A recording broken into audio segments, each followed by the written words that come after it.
იცი თუ არა რომ ნაძალადები ერთ დროს დამოუკიდებელი რესპუბლიკა იყო.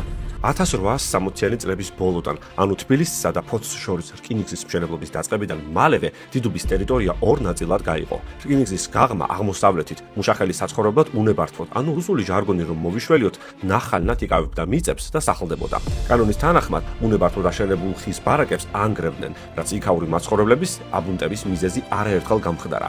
შემდეგ მივიდნენ დათქმამდე, თუ კი სახლი აშენებული იყო და უკვე სახურავი ეხურა, მაშინ დანგრევის უფლება არ ჰქონდათ. აქედან გამომდინარე, ნახალოვკელები ღამე იგრებებოდნენ და ერთ გადახურულ ოთახს აშენებდნენ ყველანი ერთად, რომ დილით შემოწმებაზე მოსულებს უკვე აშენებული სახლი დახვედროდათ და ასეც ხდებოდა.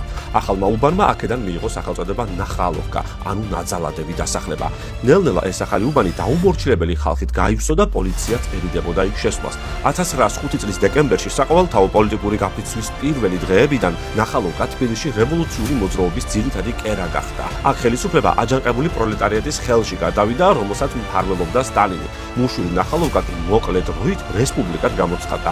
ანუ თბილისის ერთმა უბანმა რუსეთის იმპერიისგან გამოაცხადა დამოუკიდებლობა. მეფის მთავრობამ რეპრესიებს მიმართა და რკინიგზაზე სამხედრო წესები გამოცხადდა. 17 დეკემბრის ღამით რევოლუციურ ნაძალადებს მეფის ჯარებმა ალყა შემოარტყეს. არტილერიის და კაზაკი ცხენოსნების წინააღმდეგ ნახალოვკელებს მხოლოდ 500 ერთეული მსუბუქი იარაღი და ხელნაკეთი ყუმბარები ჰქონდათ. ამ ადგილებში 1905 წლის 18 დეკემბერს მოხდა მუშათა შეერაღებული რაზმების შეტაკება მეფის ჯარის ნაწილებთან. ბრძოლაში გმირულად დაიღუპა 9 მუშა. აი ამ შინაარსის ობელისკი დადგეს კომუნისტებმა გასაბჭოების შემდეგ ცხადია ნაძალადების აი ამ მიდამოებში მებრძოლები ძმათა სასაფლაოზე დაკრძალეს, ხოლო საბჭოთა წყობილების დამყარების შემდეგ იმ ქუჩას 9 ძმის სახელი დაარქვეს.